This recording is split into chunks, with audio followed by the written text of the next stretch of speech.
Hi friends, I hope you are doing well. Today we will talk about how to fix or how to solve the problem of installation failed on Suno. We click on settings. Here you will click on apps, default apps, app settings. Then you will search about the application of Suno.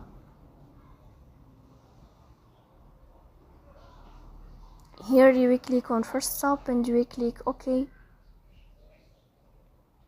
Then we click on storage.